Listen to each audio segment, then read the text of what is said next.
हम अपने पवित्र शास्त्र को खोलेंगे और एक वचन पढ़ेंगे इफिसियों की पत्री में इसका 4था अध्याय और इसकी 3री आयत पढ़ेंगे। इफिसियों की पत्री 4था बाब आयत 30। Ephesians chapter 4 verse 30। एक मिनट सब मिलके पढ़ेंगे। पहला वचन हम जैसे करते हैं सब मिलके पढ़ेंगे और बाद वाले जो वचन है वो हम जैसे कोई भी पढ़ सकता है, पर अभी हम सब मिलके पढ़ेंगे। सबने निकाल लिया ना? ओके, सब मेरे साथ ऊंची आवाज में पढ़ना। Okay, ready? परमेश्वर के पवित्र आत्मा को शोकित मत करो, जिससे तुम पर छुटकारे के दिन के लिए छाप दी गई है। हालेलुया। मेरे प्रियो, इस वचन में हम एक छुटकारे के दिन के बारे में देखते हैं और उस छुटकारे के दिन के बारे में हम सबको पता है कि वो प्रभु यीशु मसीह के आमद का दिन है। और जैसे दुनिया की हालातें पल पर पल बदलती जा रही हैं, बाइबल पढ़ने वाले लोगों को समझ आता होगा कि वचन पूरे हो रहे हैं और यीशु का आमद पहले से और भी नजदीक आ गया है।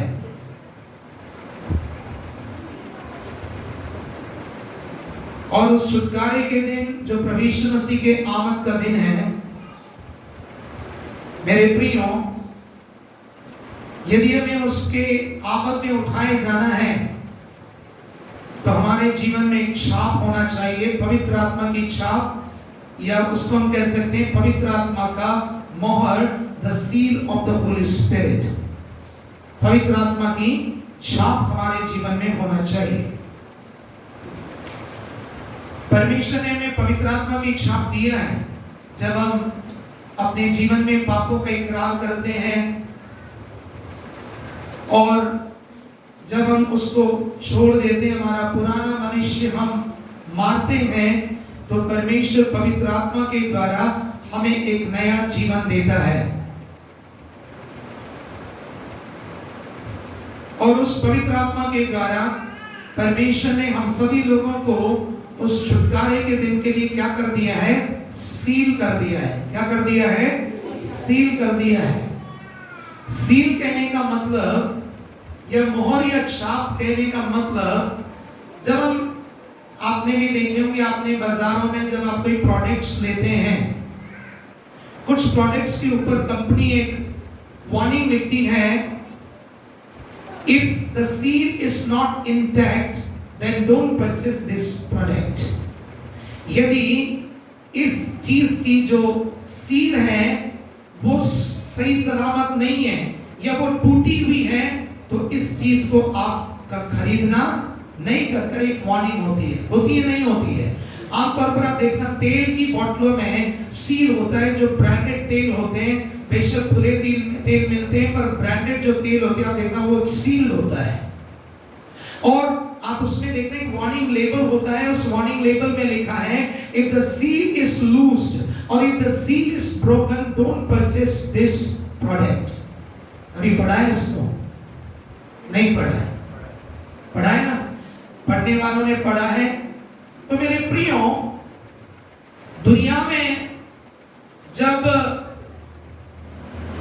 कंपनी जो प्रोडक्ट बनाती है, वो लोग कहते हैं कि हमारी कंपनी के द्वारा लगाए गए सील को यदि टूटा हुआ पाया जाए तो आप उस प्रोडक्ट को ना लेना, चाहे उस तेल की बोतल में तेल पूरा भी भरा क्यों ना हो। पर यदि वो सील टूटा हुआ हो तो क्या है, मैं और आप उस प्रोडक्ट को डिनाई कर सकते हैं, मैं और आप उस प्रोडक्ट को वापस कर सकते हैं, उसको लेने की जरूरत नहीं है। अब ये नहीं कह सकते चलो कोई बात नहीं, सील तो है, सील तो टूट गई है, कोई बात नहीं, बोतल पूरा भरा है।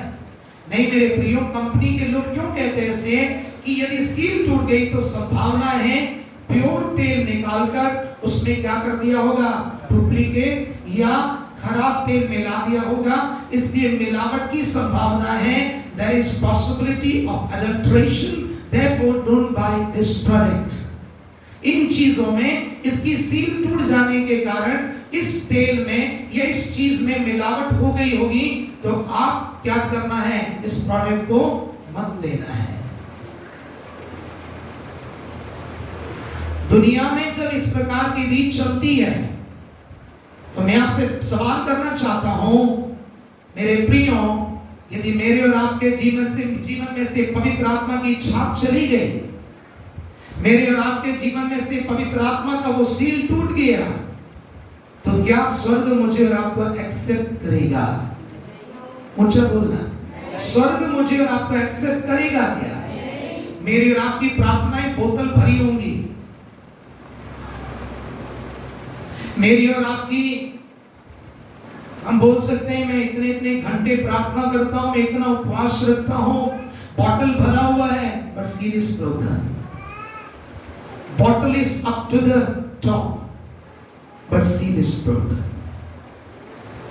मैं और आप यदि हमारे जिस्म को नुकसान पहुंचाने वाली चीजों को इस डर से कि इसकी सील टूट गई है, उसमें मिलावट हो गई होगी, वो मेरे शरीर को नुकसान पहुंचा सकता है, हम उस चीज को लेना पसंद नहीं करेंगे, तो क्या मेरे प्रियो स्वर्ग जो कि पवित्र जगह है, क्या वो स्वर्ग उन लोगों को जिनके जीवन में से पवित्र आत्मा की छाप निकल चुकी है, क्या स्वर्ग उनको एक्सेप्ट करेगा या नहीं करेगा? जोर से बोलिए, नहीं करेगा। कितने भी भरे हुए क्यों ना हो, स्वर्ग एक्सेप्ट नहीं करेगा। मैं आज आपको निराश करने के लिए नहीं कह रहा हूं, पर मेरे प्रियो, मुझे और आपको अपने जीवन में समझना चाहिए कि मेरा और आपका परमेश्वर बहुत धुन रखने वाला परमेश्वर, he is a jealous God. वो कभी भी मिलावट पसंद नहीं करता है। मसीह जीवन में ही डजंट लाइक अडल्ट्रेशन। मसीह जीवन में मिलावट नहीं। थोड़ा तुम दुनिया को भी रख लो, कोई बात नहीं, 90% प्योर हो, 10% इम्प्योर रहो, चलेगा, स्वर्ग एक्सेप्ट करेगा। क्योंकि बाइबल कहती है कि थोड़ा सा खमीर सारे गुथे हुए आटे को खमीरी बना देता है। मेरे और आपके जीवन में मेरे प्रियो 99% प्यूरिटी के बाद यदि 1% इम्प्यूरिटी होगी, तो 1% of impurity will make all the 99% impure. वो 99% अच्छी शुद्ध चीजों को 1% गंदी चीज क्या कर देगी? गंदा कर देगी। फॉर एग्जाम्पल, एक बॉटल मिनरल वाटर ले लीजिए, बिस्लरी ले लीजिए, किनले ले लीजिए, कोई सी भी बॉटल ले लीजिए, और उसका ढक्कन आप खोलिए, और उस ढक्कन को खोलकर बरसात का पानी, गटर का पानी नहीं बोल रहा, किसी भी गड्ढे में बरसात का पानी है, उस पानी में से 2 बूंदे पानी लेकर उस बोतल में आपको कोई डालकर आपको दे, भाई साहब पी लीजिए, पियोगे? पियोगे? नहीं ना। स्वर्ग फिर 1% बुराई एक्सेप्ट करेगा? किसी ने कहा परमेश्वर इतना दयालु है कि वह किसी को नरक में नहीं भेजेगा। God is so kind that he will not send anybody to hell. तुरंत किसी ने उत्तर दिया, God is so pure that he cannot allow a sinner to enter into heaven. परमेश्वर इतना पवित्र है कि वह एक पापी को स्वर्ग में जाने भी नहीं देता है। मेरे प्रियो, यदि आपने सच्ची नजात पाई है तो समझना कि परमेश्वर ने मुझे और आपको पवित्र आत्मा की एक सील परमेश्वर ने दिया है। यदि वो सील इंटैक्ट हो तो स्वर्ग मुझे और आपको एक्सेप्ट करेगा, यीशु मुझे और आपको एक्सेप्ट करेगा। पर कहीं ना कहीं सील टूट गया, कहीं ना कहीं वो छाप टूट गई, कहीं ना कहीं वो मोहर टूट गई, तो स्वर्ग मुझको और आपको डिनाई करने के 99% चांसेस है।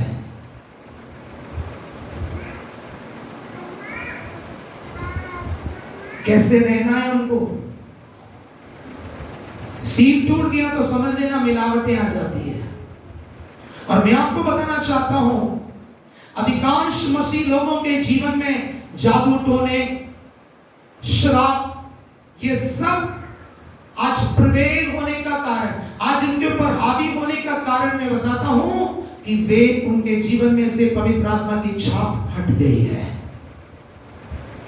क्योंकि जब मिलावट आ गई तो शैतान हमारे जीवन में श्राप से भी हमला करेगा, हमारे जीवन में बार बार परेशानियों से हमला करेगा। क्योंकि आप गिनती की पुस्तक में पढ़ना, याकूब या इस्राएल के ऊपर जादू टोना और श्राप हावी ना होने के कई कारणों में एक कारण था, वो जातियों से मिलकर नहीं रहे, उन्होंने अपने जीवन में मिलावट को जगह नहीं दिया। They did not allow adulteration in their lives. आज हम क्या करते हैं? चर्च में एक रूप, बाहर दूसरा रूप। We have, क्या बोलते हैं, हमने अपने जीवन में कुछ मास्क बना के रखे हैं। चर्च में आने पर एक मास्क, बाहर जाने पर दूसरा मास्क। आप लोगों को धोखा दे सकते हैं, but you can not deceive God. आप परमेश्वर को धोखा नहीं दे सकते हैं। मैं और आप खुदा को धोखा नहीं दे सकते हैं। चर्च में हालेलुया बोल सकते हैं, बाहर गाली देंगे, मास्क है।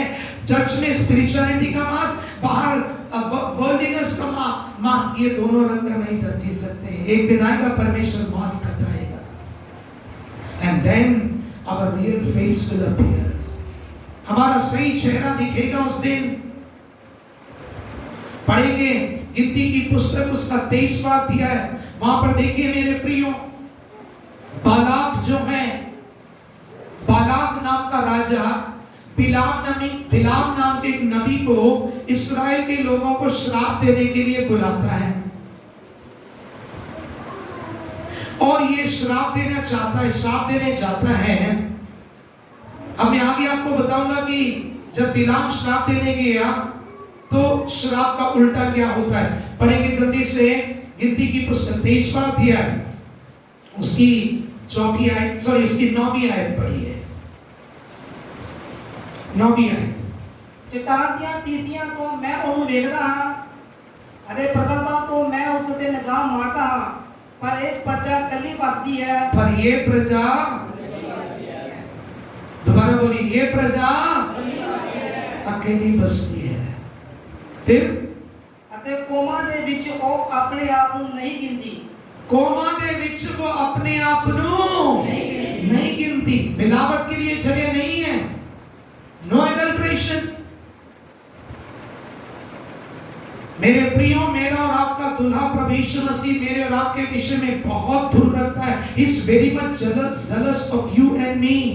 वो नहीं चाहता है कि मेरे और आपके जीवन में पवित्र आत्मा की छाप पड़ जाए और दुनिया की बातें हैं वो मेरे और आपके जीवन में मिल जाए। यहाँ पर देखिए, यहाँ पर बिलाम जो श्राप देने के लिए जाता है तो वह याकूब और इस्राएल के घराने को देखता है, तो वो कैसे देख रहा है? ये जाति अकेले बसी हुई है, ये जातियों के साथ मिक्स नहीं हुई है। There is no adulteration in their life। इनके जीवन में कोई मिलावट नहीं है। इसलिए देखिए, ये बिलाम श्राप देने जाता है, पर जब देखता है तो क्या होता है? ये श्राप याद कर करके जाता हुआ, ये श्राप इसको देना है, ये श्राप इसको देना है। पर जब वो श्राप देने जाता है तो उसके मुंह से श्राप नहीं निकलता है, पर उसके जीवन से क्या निकलती है? आशीषें ही आशीषें निकलती है। एक बहन की गवाही है, मैं पूरी गवाही नहीं देना चाहता हूं। एक बहन कर्जे में थी, 1 करोड़ 40 लाख के कर्जे में, पर वो बहन इतने बोझ के बावजूद भी वो एक रूहानी बहन थी।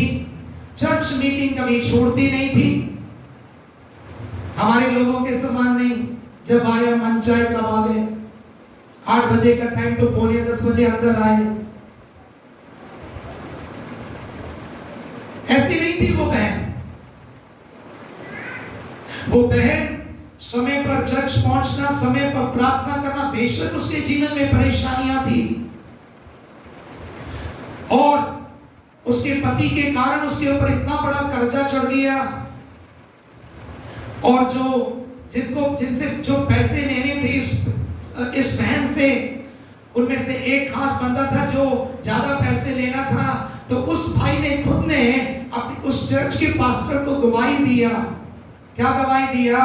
पास्टर साहब, मैं एक क्रिश्चियन नहीं हूं, इस बहन से मुझे बहुत पैसे लेने हैं और ये पैसे देती नहीं है, इसलिए मैं घर से, मुझे गाली आती नहीं है, इसलिए मैं इस बहन को गाली देने के लिए कुछ लोगों से गाली सीखकर उसके घर जाता था कि मैं उसको गालियां सुनाऊं।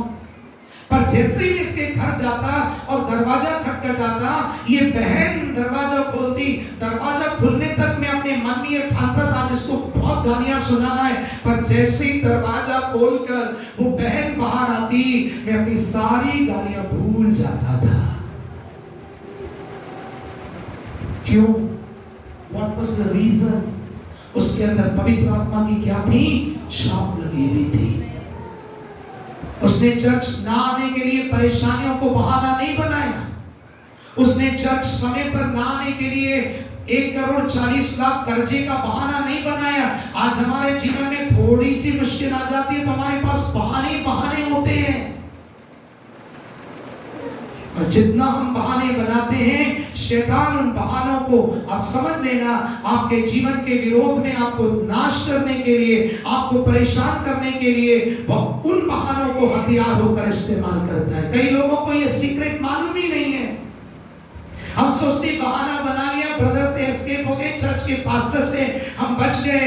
मेरे प्रियो, मुझसे बच सकते हो, पर शैतान आपके द्वारा बनाए जाने वाले उन्हीं बहानों को हथियार होकर आपके विरोध में इस्तेमाल करता है। अब देखिए, ये याकूब और इस्राएल का घराना अलग बसने के कारण, अब मैं जब कह रहा हूं कि इस्राएल के लोग अलग बसे, वो मिले जुले, इसका मतलब ये नहीं कि आप किसी से बात नहीं कर रहे हैं, सबसे बात करो। पर यहाँ पर कहने का मतलब दुनिया के जो रीति रिवाज है ना, दुनिया के जो आम लोगों के जब समाज जो फैशन है ना, आप करिए, अच्छे से सवर धवर के रहिए, पर इतने भी सवर धवर के ना रहिए कि किसी देखने वाले की नीयत खराब हो जाए। आप जो कपड़े पहनते हैं, वो कपड़े दूसरों की नीयत खराब करने वाले कपड़े ना हो। दुनिया के लोग पहनते हैं, सेलिब्रिटीज पहनते हैं, सिनेमा एक्ट्रेस पहनते हैं, वो अलग बात है।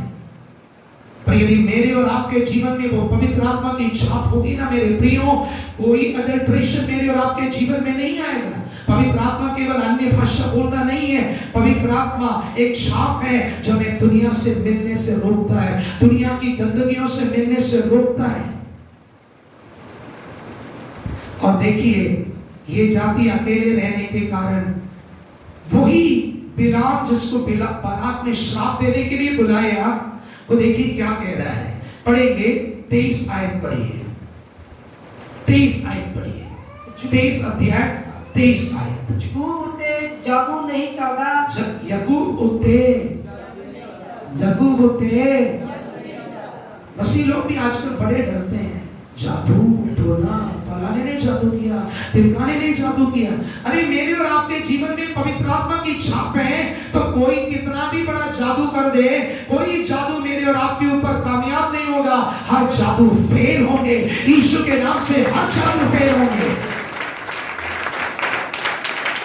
पर पवित्र आत्मा की छाप नहीं होगी ना, तो मेरे प्रियो, जादू आपके विरोध में नहीं होगा, आपके पड़ोसी के लिए जादू किया होगा, पर आपके पड़ोसी के लिए किया हुआ जादू आपको अटैक करेगा।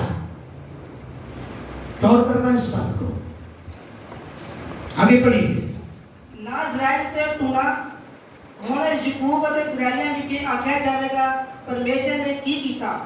देखिए क्या लिखा गया है, जब याकूब के ऊपर, इस्राएल के ऊपर जादू कहना, श्राप की बातें कहना कभी भी क्या नहीं होगा, सफल नहीं होगा। यदि आप यहां पर हैं और जादू टोने से डरते हैं, फलाना मुझको श्राप दे देगा, आजकल ऐसे कई पास्टर्स लोग भी हैं जो श्राप देते हैं। मेरे प्रियो, मैं आपको एक बात बताना चाहता हूं, कोई भी क्यों ना हो, यदि मेरे और आपके जीवन में पवित्र आत्मा की छाप होना, तो दुनिया का किसी का भी श्राप मेरे और आपके जीवन में कामयाब नहीं हो सकता है। परमेश्वर उस श्राप को मेरे लिए और आपके लिए आशीष में बदल देता है, आशीष में बदल देता है। That same person will turn into a great blessing। पर कंडीशन है, क्या कंडीशन? पवित्र आत्मा की सील होना चाहिए। अब मैं आपको जल्दी से बताता हूं पवित्र आत्मा की सील कैसे मेरे और आपके जीवन में से हट सकता है। बड़ा गौर करना है। आज हम इन बातों को बिल्कुल इग्नोर करते हैं। आज हम क्या कहते हैं? केवल बाहरी रूप में चर्च जा रहे हैं, कपड़े ऐसे हैं, तो चर्चों में ड्रेस कोड्स होते हैं, सफेद कपड़े, मीटिंग में आपको सफेद कपड़े ही पहनना। आज आप लोग सफेद कपड़े, मेरी माँ भी पहनी है, मैं किसी को बुरा नहीं कह रहा हूं। कहने का मतलब हम अपने जीवन में बाहरी एक सफेद को रखने के कारण मेरे प्रियो, हम अंदर पूरे उस बदबू देने वाली हड्डियों को रखकर, कपट और अधर्मों को रखकर, हम इन बातों को इग्नोर करके बाहरी तौर पर हम अपने आप को धर्मी दिखाने से, इंसानों को तो हम दिखा दें कि मैं धर्मी हूं। परमेश्वर कहेगा, क्या कहेगा? बाहर से तो तूने बर्तन मांज लिया है, पर अंदर पूरा क्या है? गंदा पड़ा है। मैं और आप खाना खाएंगे क्या? अच्छा, बाहर से बिल्कुल चमक रहा है, विम लिक्विड से धोकर, आजकल और भी अच्छे अच्छे लिक्विड ऐसे धोकर बाहर चमका दिया, अंदर पूरा मलाई जमी हुई है। पियोगे पानी? कोई बात नहीं, थोड़ा सा गंदा पी लेते हैं। पियोगे? नहीं। प्रभु वस्त्रों को नहीं, प्रभु बाहरी रूप को नहीं। इसका मतलब ये नहीं कि हम जो चाहे पहन ले, हमारे जीवन में डिसेंसी भी होना चाहिए। पर मेरे प्रियो, बाहर से बढ़कर हमारा अंदर ठीक होना चाहिए। अब मैं आपको जल्दी से बताता हूं, पवित्र आत्मा जब शोकित हो जाता है तो धीरे धीरे वो अपनी प्रेजेंस हमारे जीवन में से हटा देता है। वही होता है पवित्र आत्मा की सील टूट जाना। The seal is being removed from our lives. किन कारणों से? पढ़ेंगे उसी चौथे अध्याय की 31 आयत को पढ़िए। इफिसियों चौथा अध्याय 31 आयत जल्दी से पढ़ेंगे क्योंकि समय कम है। इसके बाद प्रभु भोज में भी हमें जाना है। जल्दी से। सब कुड़तन, क्रोध, कोप, रौला, बड़ा होता है ना, बड़ा होता है, रौला बड़ा होता है, रौला बुरे बोल, रौला और बुरे बोल, हाँ, सारी बुराई सड़े को आड़े बुरे बोल सारे। ये क्या है? देखिए कई बातें लिखी हुई हैं। 30वें वचन में संत पौलुस ये बोल रहा है, पवित्र आत्मा को शोकित मत करो। और 31वें आयत में पवित्र आत्मा को शोकित करने वाले, पवित्र आत्मा को दुखी करने वाले बातें लिखी हुई हैं। क्या बातें हैं वो? कुड़त्तन। क्या लिखा है? कुड़त्तन, कड़वाहट। मेरे प्रियो, आज हम अपने जीवन को जांचें, क्या मेरा दिल किसी के लिए कड़वाहट से भरा है क्या? मैंने आपको कहा ना, हमारा बोतल भरा होगा पर सील टूटी हुई होगी, बोतल इज रिजेक्टेड, बोतल विल बी रिजेक्टेड। उसी प्रकार यदि मेरे और आपके जीवन में कड़वाहट है तो पवित्र आत्मा की मोहर चली गई, और पवित्र आत्मा की मोहर चली गई तो हेवन विल नॉट एक्सेप्ट अस। स्वर्ग हमें रिसीव नहीं करेगा, स्वर्ग हमें एक्सेप्ट नहीं करेगा। कड़वाहट। और मैं आपको बताता हूं ये कड़वाहट क्यों हमारी जिंदगी में बढ़ते जाते हैं, क्यों ये कड़वाहट की क्या बोलते हैं, कड़वाहट की जड़ पनपती है। बड़ों से कड़वाहट, छोटे बच्चों से कड़वाहट, यहाँ तक कि छोटे छोटे मासूम बच्चों से कड़वाहट। कड़वाहट को अपने दिल में बसा के रखा है। हमने गाना गाया था, कौन सा गाना? दिल में बसा रखा है, दिल में बसा लिया है यीशु है तुझको। आज हम क्या गा रहे हैं? दिल में बसा लिया है तुझको। किसको? कड़वाहट को। यीशु यदि दिल में बसा होगा मेरे प्रियो, तो दिल में कड़वाहट नहीं बस सकती है। यीशु यदि दिल में बसा होगा तो किसी के लिए, मेरे और आपके दिल में क्या नहीं होगा? कड़वाहट नहीं हो सकती है। क्योंकि जब अनुग्रह, यीशु रूपी फजल, यीशु रूपी अनुग्रह जब मेरे और आपके जीवन में से हट जाता है, तब कड़वाहट मेरे और आपके जीवन में, कुड़त्तन मेरे और आपके जीवन में आता है। क्योंकि इब्रानियों की पत्री 12वें अध्याय में लिखा गया है, वहां पर लिखा गया है, ऐसा ना हो कि तुम में से कोई अनुग्रह से गिर जाए या फिर कोई कड़वाहट की जड़ फूट निकले। जब अनुग्रह खत्म होता है तब जब कड़वाहट की जड़ निकल कर आती है। पढ़िए इब्रानियों 12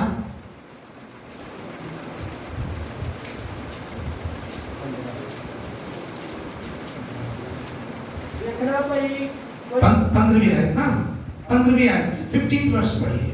देखना भाई कोई परमेश्वर की कृपा तो बन जाना रहे। परमेश्वर की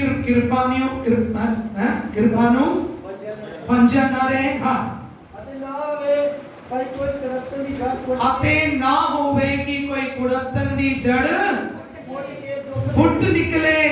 तो कुड़तन की जड़ कब फूटती है? जब अनुग्रह, बोलिए ना, जब अनुग्रह, दिल में अनुग्रह नहीं होगा तो उसकी जगह कौन लेगा? जोर से बोलो, क्या लेगा? अब तो वचन सुन नहीं रहे क्या? क्या लगेगा उसकी? जब, दोबारा पढ़ो उसको, ध्यान से सुनिए। देखना भाई कोई परमेश्वर की कृपा तो वांझा ना रहे। कृपा तो वांझा ना रहे। हाँ, अते ना होवे भाई अते ना होवे भाई कोई कुड़तन दी कोई कोई कुड़तन दी जड़ फुट के जड़ फूट के। अब देखिए, बस अब रुकना है। अनुग्रह खत्म हो गया तो उसको, उसकी जगह कौन ले लेगा? कौन ले लेगा? यदि मेरे और आपके जीवन में किसी के लिए भी कुड़तन है ना, तो उसका कारण क्या है? मेरे और आपके जीवन में से अनुग्रह खत्म हो गया, अनुग्रह निकल गया है, अनुग्रह निकल गया है। कड़वाहट, आप पुराने नियम में देखना मेरे प्रियो, मेरे ख्याल से गिनती की निर्गमन की पुस्तक में हम देखते हैं, जब इस्राएल के लोग, उसको पढ़ने की जरूरत नहीं है, जब इस्राएल के लोग उस मिस्र से बाहर निकले तो वो एक ऐसी जगह पर आए जहां पर काफी दिनों से पानी ना पीने के बाद उन्हें एक जगह पानी मिला। पर वो पानी कैसा था? नहीं पढ़ा आप लोगों ने? बोलो बोलो बोलो, ऊंचा बोलो। कौड़ा था। कैसा था वो कौड़ा पानी था, पी नहीं सकते थे उसको। तब परमेश्वर ने मूसा से कहा, मूसा को परमेश्वर ने एक पौधा दिखाया, एक दरख्त दिखाया, और परमेश्वर ने कहा इस दरख्त को काटकर उस पानी में डाल तो पानी का कौड़ापन क्या हो जाएगा? हट जाएगा। और वचन में लिखा है कि मूसा ने जब परमेश्वर के हुक्म का पालन करते हुए दिखाए हुए दरख्त को काटकर उस पानी में डाला तो कौड़ा पानी क्या होकर बदल गया? मीठा पानी होकर बदल गया। और वो पौधा कोई और नहीं, मेरा और आपका यीशु मसीह है मेरे प्रियो। हालेलुया। जब वो यीशु मसीह मेरे और आपके दिल में आ जाएगा तो मेरे और आपके जीवन की कड़वाहट मिठास में बदल जाएगी। किस में बदल जाएगी? मिठास में बदल जाएगी। उदाहरण के लिए मान लो अभी मधु को सोनिया से, अपनी बहन से बड़ी कड़वाहट है, पर जिस दिन मधु के दिल में यीशु आ गया तो क्या हो जाएगा? सोनिया के लिए जितनी कड़वाहट थी वो सारी की सारी कड़वाहट किसमें बदल जाएगी? किसमें बदल जाएगी? मिठास में। जहां यीशु नहीं वहां कुड़तन जरूर होगा, जहां फजल नहीं वहां कुड़तन जरूर होगा। आज चेक कर लीजिए, क्या मेरे जीवन में किसी के लिए कुड़तन नहीं? कुड़तन तो नहीं है। किसी के लिए मेरे दिल में कोई कड़वाहट तो नहीं है। यदि कड़वाहट है तो परमेश्वर से कहिए, प्रभु यीशु तू जो कि फजल है, तू जो कि अनुग्रह है, मेरे दिल में आ जा। और मेरे दिल में जो कुड़तन है, मेरे भाई बहन के लिए, मेरे पड़ोस के लिए, मेरे रिश्तेदारों के लिए, मेरे सास के लिए, मेरे ससुर के लिए, मेरी बहू के लिए, मेरे दामाद के लिए, मेरे जवाई के लिए, मेरे पास्टर के लिए, मेरी पास्टर की पत्नी के लिए, मेरे पास्टर के बच्चों के लिए जो भी कुड़तन है वो सब कुछ क्या कर प्रभु निकाल दे। क्या कर दे? निकाल दे। और नहीं निकालोगे तो स्वर्ग में कड़वाहट को जगह नहीं है। हर एक को अपने, आज मैंने कहा ना, हम इन बातों को इंपॉर्टेंट नहीं देते। हम देखते हैं कि मैं कपड़े अच्छे पहन रहा हूं, मैं प्रार्थना कर रहा हूं, मैं चर्च जा रहा हूं, मैं रोजा रख रहा हूं। वेस्ट, मीनिंगलेस, कोई फायदा नहीं।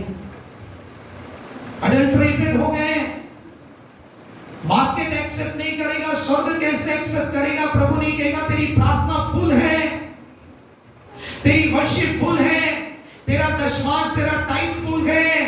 प्रभु कहेगा कि आजा नहीं, प्रभु कहेगा there is adulteration, seed is broken, there is adulteration, you have no place। स्वर्ग में जगह नहीं है।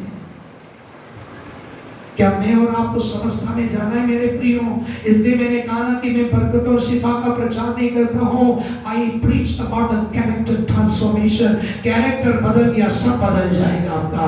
क्योंकि ये कहावत है ना, इंग्लिश में कहावत है, if health is lost something is sorry, if money is lost nothing is lost, if health is lost something is lost, if character is lost everything is lost. पैसे आपके खत्म हो जाए, आपका कुछ खत्म नहीं हुआ, पैसे दोबारा बन जाएंगे। आपकी सेहत थोड़ी खराब हो गई, फिक्र नहीं करो, सेहत दोबारा बन जाएगी। पर चरित्र एक बार खराब हो गया तो उसको बनाने में बहुत समय लग जाता है।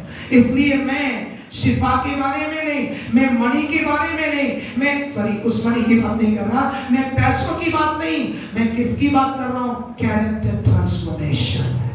स्वभाव बदलो, सब बदल जाएगा। कड़वाहट को अपने जीवन से निकालिए। और भी कई बातें, मैं सारी बातों पर नहीं जाना चाहता हूं। दूसरी एक बात है निंदा, बदनाम करने का स्वभाव। क्या करने का स्वभाव? बदनामी का स्वभाव। मेरे प्रियो, मैं और आप किसी को बदनाम नहीं करना है। हम अपने जीवन में कोशिश ही करें। आप नए नियम में मत्ती की दूसरे अध्याय में देखते हैं, जब यूसुफ को ये पता लगा कि उसकी मंगेतर जिसके साथ उसकी शादी होना था, मरियम, वो शादी के पहले ही गर्भवती थी, क्योंकि पवित्र आत्मा से यीशु ने उसके गर्भ में रूप धारण किया था।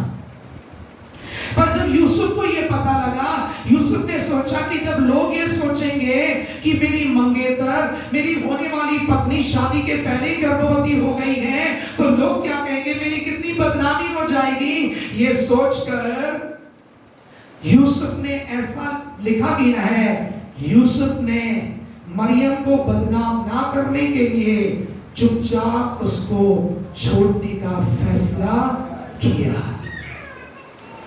मैं और आप अपने जीवन में किसी की कोई भी कमी घटी देखते मेरे प्रियो, हम किसी से ना कहें, हम अपने जीवन में चुपचाप उसको क्या करना है? छोड़ देना है। Leave it. It's not your matter. छोड़ दो उसको। किसी ने निकाला मत्ती की इंजील दूसरा अध्याय,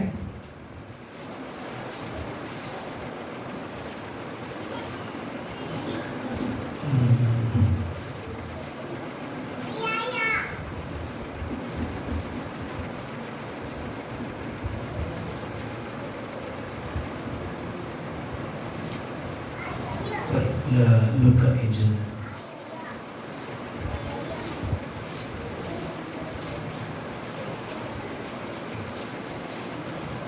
जब यूसुफ को पता लगा, क्या पता लगा कि मेरी पत्नी क्या है?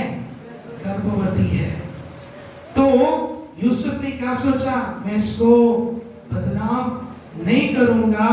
तो उसने क्या किया? उसको चुपचाप छोड़ने का फैसला किया। पहला अध्याय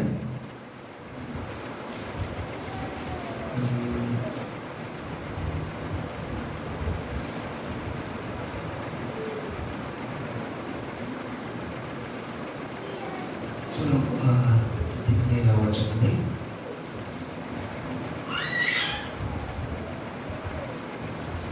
आप लोग भी ऐसे ही हो ना, रेडीमेड फूड खाने पसंद करते हो। कभी कुछ बाइबल में से एक वचन निकाल के आप बताने की अवस्था में अभी तक नहीं आए हो।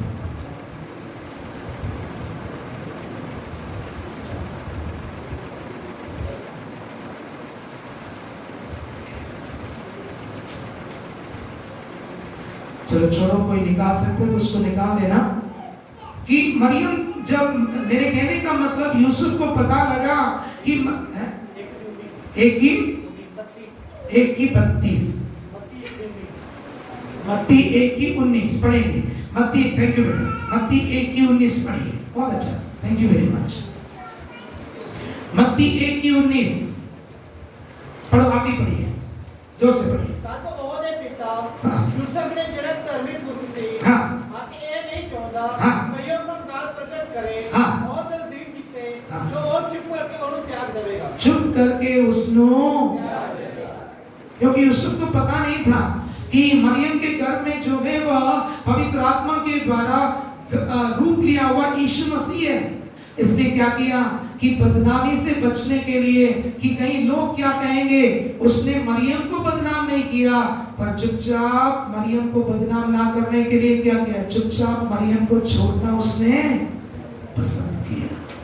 पर नहीं छोड़ा, मरियम को छोड़ा नहीं उसने। मेरे प्रियो, मैं और आप अपने जीवन में, क्योंकि यदि मैं और आप अपने जीवन में किसी को भी हम बदनाम करें, किसी का भी नाम हम खराब करें, हम अपने, चाहे गलत हो इंसान, हमने अपनी आंखों से भी देखा होगा गलत किया हो, पर हम क्या नहीं कहना है, हम किसी और दूसरे व्यक्ति को ना कहें। उस व्यक्ति तो आपने जिस व्यक्ति को गलत करते हुए देखा है, उस व्यक्ति को पर्सनली बुलाइए, आप उससे कहिए, भाई बहन मैंने आपको ये काम करते हुए देखा है, इसको छोड़ देना। यदि हम उसकी बजाय, यदि हम इधर उधर उधर इधर हम ये बातें करते रहेंगे, तो वचन कहता है निंदा, जिसको बदनामी भी कहा जाता है, ऐसे करने वालों के जीवन में से क्या हट जाएगा, पवित्र आत्मा का छाप हट जाएगा। और पवित्र आत्मा का छाप हट गया तो छुटकारे के दिन में स्वर्ग मुझे और आपको रिसीव करेगा क्या? जोर से बोलिए, एक्सेप्ट करेगा क्या? नहीं करेगा। तीसरा, कलह। कई बातें उसने लिखी भी है। कलह कहने का मतलब किसी के जीवन में अच्छे सुखी रहने वाले परिवारों में जाकर ऐसी ऐसी बातें करना कि कलह पैदा हो जाए। पति पत्नी सुखी रह रहे होंगे, पर उस पति पत्नी के बीच में ऐसी बातें कर देना कि सुखी रहने वाले पति पत्नी के बीच में झगड़े शुरू हो जाए। कलह की बातें ऐसे कई जगह में होते मेरे प्रियो, मैंने कई जगहों में देखे। कई ऐसे बच्चे होते हैं जो आपस में माँ बाप को झगड़वा देते हैं। कई ऐसे बच्चे होते हैं जो अपने पड़ोसियों की चगली अपने माँ बाप से करते हैं, और वो माँ बाप अपने पड़ोसियों से लड़ने जाते हैं। कलह करने वाले लोग, पवित्र आत्मा पाया होगा, नजात पाया होगा, पर मैं आपसे कहना चाहता हूँ, नजात पाने पर जब हमें पवित्र आत्मा की छाप लग गई है, उस छाप को लगने के बाद यदि ऐसे ऐसे स्वभाव मेरे और आपके जीवन में दिखाई दिए गए, तो मेरे प्रियो, संत पौलुस की भाषा में मेरे और आपके जीवन में मैं और आप पवित्र आत्मा को शोकित कर रहे हैं। We are grieving the spirit of God। हम पवित्र आत्मा को शोकित करते हैं, और वो पवित्र आत्मा मेरे और आपके जीवन से धीरे धीरे हटना शुरू हो जाता है। पवित्र आत्मा की छाप खत्म हो जाती है, और जब पवित्र आत्मा की छाप खत्म हो गई, स्वर्ग कहेगा seal is broken, I can not accept you. मोहर टूट गई है, इसलिए मैं तुझे स्वीकार नहीं कर सकता हूं। क्या मैं और आप प्रभु से यह सुनना है? क्योंकि एक दिन आएगा जिस दिन प्रभु कहेगा, हे अधर्म करने वाले, मैं तुझे नहीं जानता, मुझसे दूर चला जा। एक दूसरी गवाही परमेश्वर दूसरों को देगा। वो गवाही क्या है? हे अच्छे और विश्वासियों के दास, तूने अच्छा किया, इसलिए मेरे स्वामी के आनंद में प्रवेश कर। मैं तुझे रिसीव करता हूं, स्वर्ग तुझे रिसीव करता है। क्या चाहते हैं आप? स्वर्ग रिसीव करना या स्वर्ग आपको रिजेक्ट करना? क्या चाहते हैं? स्वर्ग रिसीव करना। और स्वर्ग रिसीव करना है तो मेरे और आपके जीवन में क्या होना चाहिए? पवित्र आत्मा की छाप होना चाहिए। और पवित्र आत्मा की छाप कब बनी रहेगी? जब मेरे और आपके जीवन में कड़वाहट या उस 31वें वचन में जो जो बातें लिखी हैं, वो बातें हम अपने जीवन से दूर करें। एक और बार उस 31st वर्ष को पढ़ दीजिए, इफिसियों 4 अध्याय 31वीं आयत को हिंदी में पढ़िए, हिंदी में ऊंची आवाज में पढ़ दीजिए।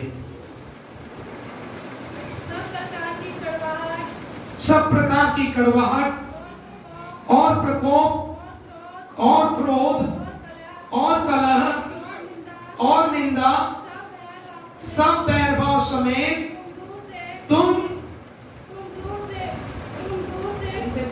तुमसे दूर किए जाएं। क्या किए जाए? तुमसे, क्योंकि ये बातें क्या करती है? पवित्र आत्मा की मोहर को हमारे जीवन में से खत्म कर देती है। मेरे प्रियो, संत पौलुस मुझसे और आपसे प्यार करने के कारण, परमेश्वर मुझसे और आपसे प्यार करने के कारण, परमेश्वर ने अपनी आत्मा के द्वारा संत पौलुस से ये वचन लिखवाए हैं। आज अब अपने जीवन को जांच कर देंगे, खासकर जो शराबानी लेने आए हैं, अपने जीवन को जांच कर देखें, क्या मेरे और आपके जीवन में कोई कड़वाहट है? क्या मेरे और आपके जीवन में कोई प्रकोप, क्रोध, बदनाम करने का स्वभाव, या किसी की बुराई करने का स्वभाव, चुगली करने का स्वभाव, परिवारों में आपस में लड़ाई झगड़े करवाने वाले, कलह की बातों को करने वाला स्वभाव, यदि ऐसे स्वभाव मेरे और आपके जीवन में है, तो संत पौलुस परमेश्वर की आत्मा के जरिए से कहता है, इन सब बातों को अपने से दूर करो। इन सब बातों को अपने से दूर करो। आज कितने लोग इन बातों को अपने से दूर करना चाहते हैं? नहीं करोगे तो नुकसान मुझको नहीं है, क्योंकि मेरा कर्तव्य था, परमेश्वर ने जो वचन मुझे दिया वो वचन आप तक पहुंचाना। आपने सुना नहीं सुना है, इसकी मेरी कोई इससे मुझे कोई फर्क नहीं पड़ता है। मेरे प्रियो, यदि सुनोगे तो आपको फायदा, नहीं सुनोगे तो आपको नुकसान। हालेलुया, क्योंकि वचन में लिखा गया है, क्योंकि यशायाह की पुस्तक पहले अध्याय में आप देखेंगे तो वहां पर लिखा गया है, यदि तुम सुनकर पालन करोगे तो देश के उत्तम आशीषों के वारिस बनोगे। यदि तुम नहीं सुनोगे, यदि तुम उसको नहीं मानोगे, तो शत्रु की तलवार से मार दिए जाओगे। दोनों बातें वाली की है, हमारे जीवन में आने वाला नुकसान, हमारे जीवन में आने वाली आशीष। बड़े दुख से कहना पड़ता है, कई बार मैं अपने घर में, यहाँ तक कि मेरी वाइफ क्रिस्टी, कई बार हम लोग घर में बैठकर इस बात का दुख करते हैं कि क्या प्रभु हमें तो ऐसी कलीसिया में लेकर आया, क्या तू हमें ऐसे जगह पर लेकर आया जहां पर लोगों को वचन की बिल्कुल भूख नहीं है, वचन बिल्कुल सुनना पसंद नहीं करते हैं, वचन के समय बिल्कुल लापरवाह रहते हैं। कई बार हमारे दिल में इस बात का दुख हुआ है। मुझे मालूम है यहाँ पर बैठे भी अधिकांश लोग वचन पर ध्यान नहीं देते हैं, और यही कारण है आपके जीवन में आजादियां नहीं होती हैं, क्योंकि यीशु ने कहा, सत्य को तुम जानोगे, सत्य तुम्हें आजाद करेगा। वचन रूपी सत्य को तुम सुनोगे, वचन रूपी सत्य को तुम जानोगे, तो सत्य तुम्हें आजाद करेगा। पर जब आप सत्य को सुनते ही नहीं हो, तो आप आजाद कैसे हो सकते हो? जिन्होंने सुना है, मैं खड़े होने के लिए कह देता हूं, सब लोग खड़े हो जाते हैं, भेड़ चाल बनकर वो खड़ा हुआ, मैं भी खड़ा हो गया। मत खड़े होना, मैं बार बार कहता हूं। यदि आपने सुना है और यदि आप अपने जीवन को वचन के अनुसार बदलना चाहते हैं तो खड़े होना। यदि आप वचन सुनकर अपने जीवन को वचन के अनुसार बदलना चाहोगे, केवल आज शराबानी लेने के लिए नहीं, केवल आज प्रभु भोज लेने के लिए नहीं, यीशु के आमद तक अपने आप को विदाउट अडल्ट्रेशन, बिना मिलावट के यदि आप अपने आप को संभाल कर रखना चाहते हैं, तो पवित्र आत्मा की छाप मेरे और आपके जीवन में होना जरूरी है। The seal of the Holy Spirit should be intact in your life and in my life. जब पवित्र आत्मा की छाप यदि मेरे और आपके जीवन में वो पवित्र आत्मा की छाप होना चाहिए, तो मेरे प्रियो, हमारे जीवन में उन सारी बातों को जो 31 आयत में लिखा गया है, कड़वाहट, प्रकोप, क्रोध, कलह, निंदा, बैरभाव, इन सब बातों को अपने जीवन से दूर करना है। यशायाह की पुस्तक, कोई भी ऊंची आवाज में जो खड़े हुए हैं, पहला अध्याय 19वीं आयत को पढ़ेंगे, उस वचन में लिखा गया है, क्या लिखा गया है? वहां पर लिखा गया है, यदि तुम सुनोगे और मानोगे तो देश के उत्तम पदार्थों को खाओगे।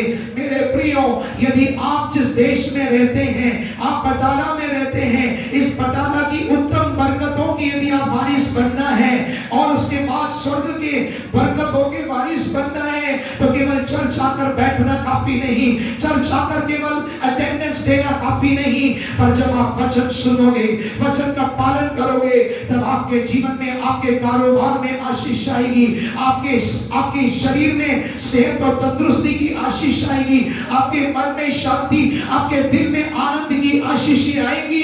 पर उसके बदले में यदि मैं और आप चर्च अटेंडेंस दे पर परमेश्वर के वचन को सुने ही ना, तो मेरे प्रियो, जब सुनेंगे नहीं तो पालन कैसे करेंगे? If we do not hear the word, how can we obey the word of God? पढ़िए पहला अध्याय, उसकी आखिरी 2 आयतें पढ़िए, 19 और 20 जल्दी पढ़िए। जे तुसी खुशी नाल मेरे हुक्म मनो, यदि जे तुसी खुशी नाल मेरे हुक्म मनो, ਤਾਂ ਤੁਸੀਂ ਦੇਸ਼ ਦੇ ਉੱਪਰ ਪਦਾਰਥ ता ਖਾਓਗੇ। तुसी देश दे उत्तम पदार्थ खाओगे। और आगे, ਪਰ ਜੇ ਤੁਸੀਂ ਨਾ ਮੰਨੋ, जे तुसी ना मनो, सुना ही ना तो मनना किथे? जब सुना ही नहीं है तो मनना क्या? की मनोगे? सुना ही नहीं है तो मानना क्या है? सुनोगे तो मानोगे ना, सुनोगे तो सुना ही नहीं है, इधर से सुना, आवाज आई थी कुछ, इधर से आवाज आई, इधर से निकल गई, तो मानोगे क्या? नहीं मानोगे तो क्या होने वाला है? पढ़ो। ਪਰ ਜੇ ਤੁਸੀਂ ਨਾ ਮੰਨੋ जे तुसी ना मनो ਅਤੇ ਵਿਦਰੋਹੀ ਹੋ ਜਾਓ, अते ਵਿਦਰੋਹੀ हो ना जाओ, सुनो तो उसका अगला क्रम क्या है? मानो विद्रोही, बलवा करने वाले, विद्रोही बन जाओ तो क्या होगा? ਤਾਂ ਤੁਸੀਂ ਤਲਵਾਰ ਨਾਲ ਵੱਢੇ ता ਜਾਓਗੇ। तुसी तलवार नाल, बीमारियों के तलवार, नुकसानों के तलवार, शराब के तलवार, जादू टोने के तलवार, ये सब तलवार है जो शत्रु हमारे विरोध में इस्तेमाल करता है। और ये शत्रु क्यों इस्तेमाल करता है मेरे प्रियो? क्योंकि मैं और आप अपने जीवन में पहला तो खुशी के साथ सुनते नहीं है, हमारा ध्यान इधर रहता है कि टाइम हो रहा है, टाइम पर मैसेज खत्म होगा या नहीं होगा, घर जाना है, केवल यही रहता है। पर वचन क्या कहते हैं? खुशी नाल सुनो, केवल सुनना नहीं है, खुशी नाल, मजबूरी नाल नहीं, खुशी नाल सुनो अते मानोगे तो देश दे उत्तम पदार्थ को खाओगे। क्या पसंद करते हैं आप? देश के उत्तम पदार्थ खाना या फिर शत्रु की तलवार से मारे जाना? तो क्या फैसला करना है आज? प्रभु, मैं सुनूंगा और मैं मानूंगा। जिन्होंने आज तक, क्योंकि मेरी आत्मा कहती है और मैं विश्वास करता हूं मेरी आत्मा के साथ खुदा का आत्मा गवाही देता है, कुछ लोग यहाँ पर हैं जो कभी वचन पर गौर नहीं करते हैं। जो लोग आज अपने जीवन में फैसला कर रहे हैं कि प्रभु आज जो वचन मैंने सुना है उस वचन का मैं पालन करूंगा, अपने जीवन से कुड़नपन, कड़वाहट को दूर करूंगा, अपने जीवन में से प्रकोप और क्रोध को दूर करूंगा, अपने जीवन में से दूसरों को बदनाम करने के स्वभाव को दूर करूंगा, अपने जीवन में से लड़ाई झगड़े पैदा करने वाली बातों को, कहने का मतलब पहले से आग चल रही है, वहां जाकर थोड़ा सा घी और डाल दिया, वो काम अब नहीं करूंगा प्रभु। पर जहां पर आग जलती है वहां पर आग बुझाने का काम करूंगा। जो लोग ऐसा फैसला करते हैं केवल वे अपनी जगहों में खड़े हो जाएं, बाकी लोग मेहरबानी करके मत खड़े होना।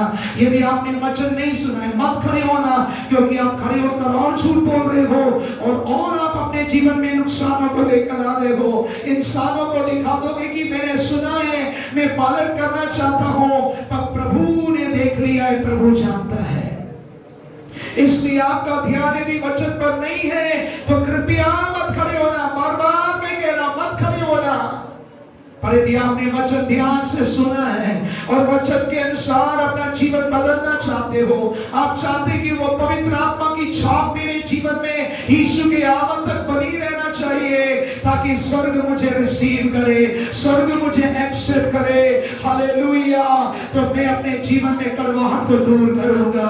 अभी तक मेरे जीवन में जिस के लिए कड़वाहट है उन सारी कड़वाहट को मैं दूर करने जा रहा हूं, हालेलुया। आज उसे अपने जीवन से निकाल दीजिए, आज उसे अपने जीवन से निकाल दीजिए। कड़वाहट